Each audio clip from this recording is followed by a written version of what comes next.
Okay, so here we have a really cheap Task Force router and router table from Lowe's. It's a plunge router, which means it's really difficult to set the height with the router mounted on the table.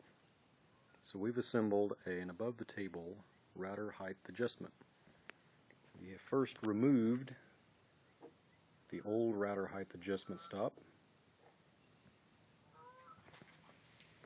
We have replaced it right here with a piece of threaded rod which goes up to a nut assembled at the top of the table.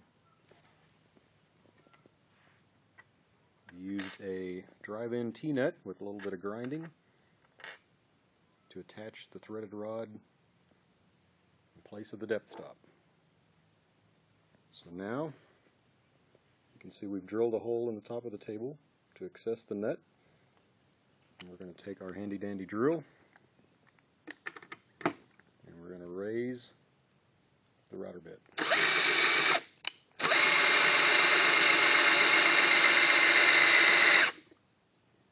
And now we're going to lower the router bit.